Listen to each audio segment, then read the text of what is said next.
Japanese schools outlaw ponytails because they excite the boys. The state of Wyoming has a new app for claiming roadkill. And a Texas man won a lot of money suing telemarketers over robocalls. These are the weird stories for Tuesday on Weird AF News, the only daily weird news podcast hosted by a comedian inside a closet. I got some weird stories from around the place today, and I'm glad you're here with me. Let's see if we can make them funny. At least we'll learn something. It's pretty weird, I think. Japanese schools prohibit ponytails, stating that they sexually excite the boys. According to a poll conducted in Japan, 1 out of every 10 schools had banned the ponytail haircut because it excited the boys. Specifically, they say the nape of a woman's neck will cause male pupils to become sexually stimulated. Man, I got news for you. At that age, everything causes a boy to become sexually stimulated. I mean, if the wind blows correctly, it gets him stimulated. And I know, I experienced these things. I was 13 years old at one point, and everything excited me. Everything about a woman excited me. Whether I could see the nape of her neck or not, I have an imagination. We all do, and they're very active in the teenage years. So, I mean, you can take away a certain haircut all you want, but the bottom line is boys like girls, long hair, short hair, straight hair, ponytail, pigtail, some awful bob haircut. It doesn't matter, man. At that age, we're just on it. We're on it. Now, they interviewed a former middle school teacher named Matoki, who says, well, of course, the administration is very worried that the boys will look at the girls, which is similar to the reasoning, with this whole ponytail thing. It's just like the white-only underwear color rule that they have. I've always criticized these rules at the schools, but because there's such a lack of criticism, it's become very normalized. Students have no choice but to accept all of these rules. It says here, Matoki taught for over 10 years at 5 different schools, all of which had banned the ponytail. Other school standards control the color of children's socks, the length of their skirts, even the form of their eyebrows, their eyebrow forms. Okay. They're not allowed to do things such as tint their hair. It must be black and straight. And if it's not, they'll have to show proof that this is their natural color or their natural hairstyle. Now, Matoki says that there are certain rules that are pretty inconsistent. Certain schools permit short haircuts that display the nape of the neck anyhow, but ban the ponytail. So, of course, this is what you get when you get top-down administration. Matoki claims that many of the restrictions are unreasonable, misogynistic, and inhibit self-expression in general. Yeah, of course they prohibit self-expression.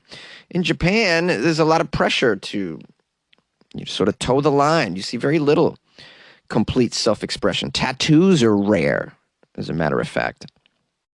And now we have a little history here. These school laws, known as Baraku Soku, or black rules, stretch back all the way to the 1870s. They were very rigorous at first, but as time passed, they began to relax. They still want to make sure that everyone is the same. That's the thing. They want everybody to be the same in uniform. Parents and students urged the Japanese government in June to amend these school rules across the country, but few schools have seen many changes at all. Students have objected, of course. Students want to wear other colors. Students want other haircuts. No doubt they're influenced by the styles of the West as well. And now that we have smartphones, everybody can see what's going on in other parts of the world. We're very exposed to different senses of fashion, senses of style, other cultures. And so now you're going to tell all the kids not to emulate any of that? Yeah, it's a bit of a nightmare situation. At times like this, I'm very grateful that I grew up in the U.S., although the public school system that I went to wasn't so great.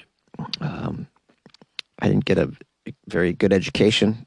At least I was allowed to, wear, I don't know if I wanted to wear a Noma Garcia Para jersey to school. I could wear a Noma Garcia Para jersey to school. And I did. I wore a Noma jersey.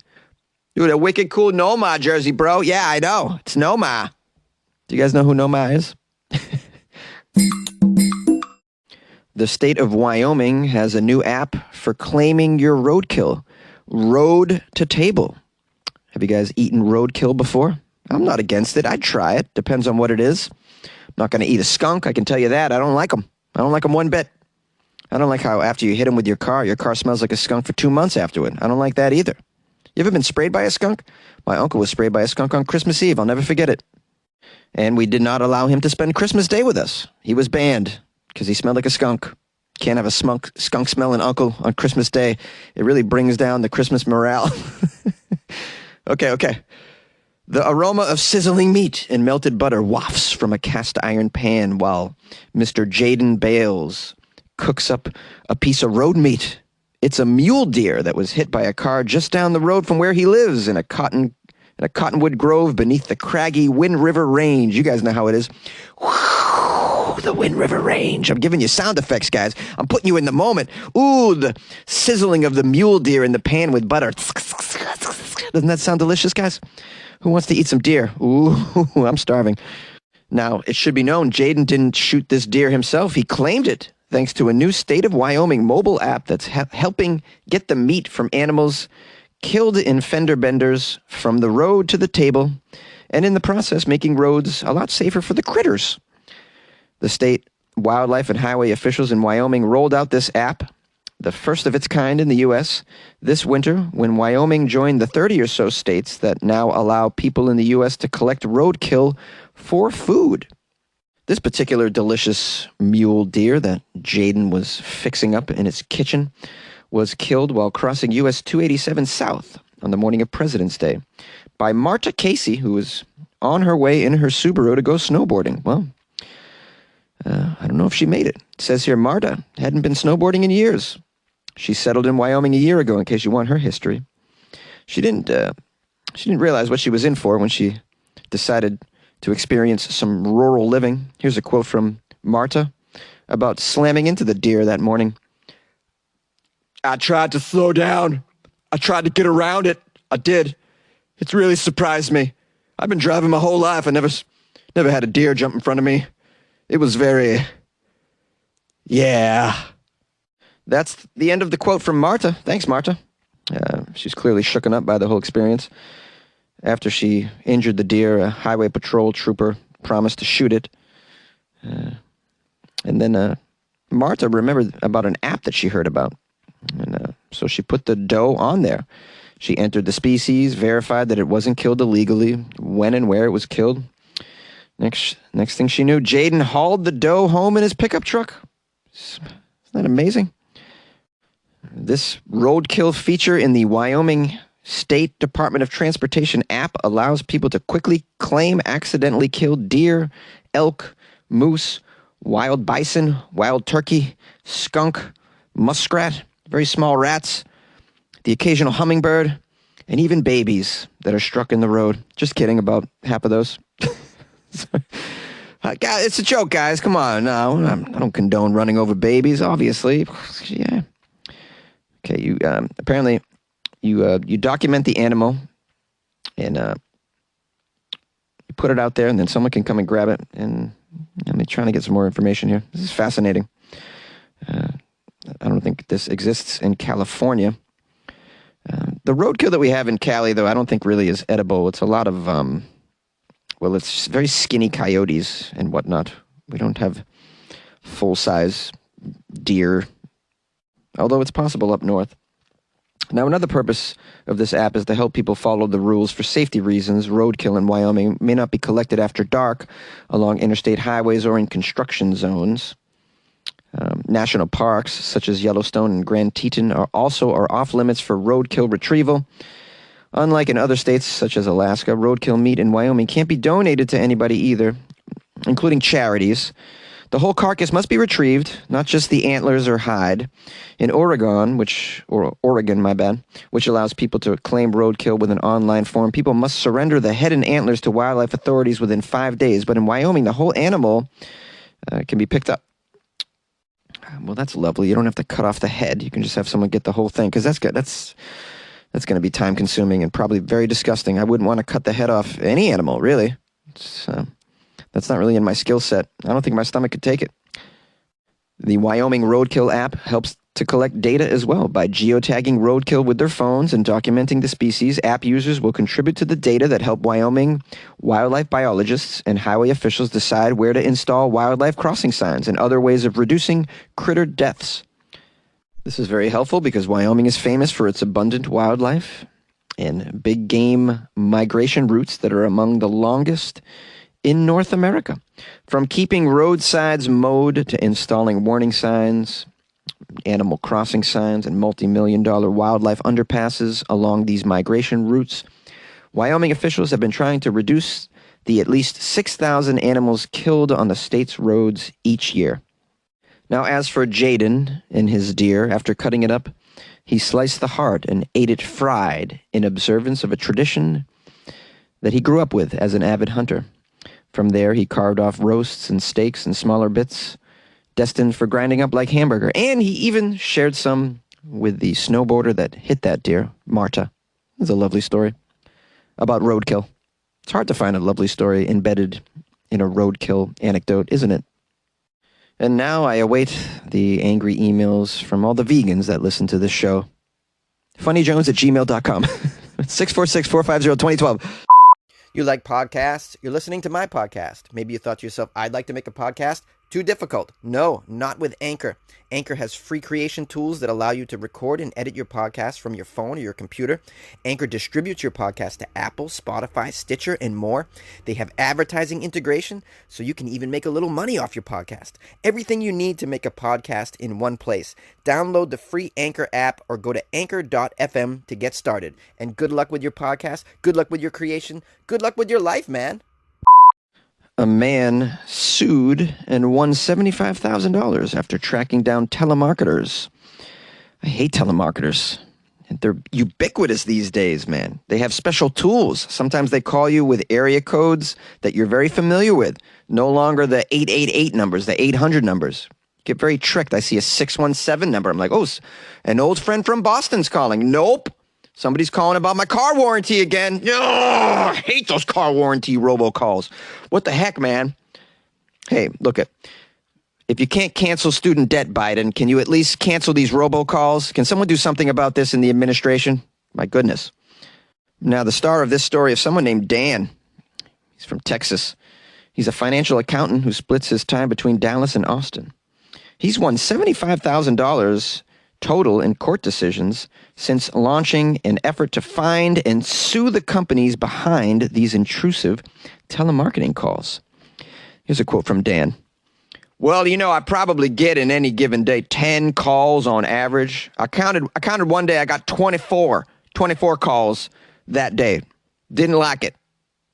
Now, Dan tried to cut down on the calls. He listed his number on the National Do Not Call Registry. Yeah, I put my number on there. That doesn't do shit. When the calls persisted, he contacted the Better Business Bureau. Oh, good luck with that, Dan. That doesn't work. He even contacted the Federal Trade Commission, filed complaints. None of this stuff ever works, right? But it says here, according to the Federal Trade Commission, quote, companies that illegally call numbers on the National Do Not Call Registry or place an illegal robocall can be fined up to $43,000 per call. Huh. Who knew? Well, Dan's got a lawyer mind. He began to identify and file lawsuits against these telemarketing firms who contacted him in violation of what's called the Telephone Consumer Protection Act, which states marketers, quote, must obtain prior express written consent before robocalling potential customers. They have to get written consent from us. No one's ever given them written consent, ever. Who would? You're out of your mind if you give them written consent. You would never do that. Nor would you give them verbal consent. I will gladly give them a verbal piss off, but that's about it. Now, this guy, Dan, has been very busy. He filed 50 lawsuits in small business court seeking redress over illegal robo-dialing. Unbelievable. Many of his early attempts failed, but eventually he began to win decisions that resulted in thousands of dollars in penalties for the offending companies. Here's some more Dan quote. Well, if people knew how to push back and started doing so, we could make this kind of endless spam unaffordable for the people who are doing it. The hope is that there's enough of us who stand up, who start pushing back against these companies, that it becomes more expensive for the companies to negligently hire these telemarketers and participate in these telemarketing practices, which we all do not like. And that's the end of the article. It is very eye-opening, and it makes me happy to know that a consumer fought back and actually, won and made it a headache for these companies. And I think we all should consider doing this. If we all got together, we could end these calls, couldn't we? Well, it's a dream we should have anyways. I mean, I'm not going to hire a lawyer to do it, but if Dan could just lay out some simple steps on how to fight these companies, how to file a lawsuit against them, I would consider it. These calls are very annoying, and I have a little bit of time on my hands. Well, if any of you happen to be a lawyer and you know how to do such things, please reach out to me. I'd be fascinated to learn what the procedure is. And then maybe I'll post it somewhere so all the weirdos can learn what to do here. It's called fighting the power, guys. It's called raging against the machine. Also known as killing in the name of. Oh, hey, everybody. Thanks for making it all the way through another episode of Weird AF News. Thanks for joining me. You have a lot of podcasts in your player, no doubt, and you hit play on mine. So I just want you to know, I appreciate that. There's a lot of choices out there, so I appreciate you rolling with Weird AF News today. And once again, I forgot to say yesterday, I had a lot of calls that I published at the end. I forgot to warn you about that, and I want to give a shout out to those of you who called. I appreciate all the calls, as always. You can always reach out to me, 646-450-2012, if you'd like to express yourself. And if you'd like to support the show, but you don't have any money because of inflation right now, just consider telling a friend about Weird AF News. I think word of mouth is the best way of spreading just about anything these days, it seems. People trust you, and they might ask, hey, what are you listening to these days? Hey, just say, hey, give Weird AF News a shot. Well, now it's not for everybody, as the Amazon reviews can attest to, but, some people give it a shot, and it resonates with them. They like it, and they keep listening every day. So eventually they make it part of their daily news roundup. Roundup? Rotary. The rotation. Their daily news rotation. Their daily news rotisserie? Is that right? Rotisserie? I can't find the right word. Who said I was good with words? I didn't say that. Does it say that up top, that this guy's good with words? No, it doesn't. Anyways, you guys are fantastic. I appreciate all of you. And we'll see you tomorrow.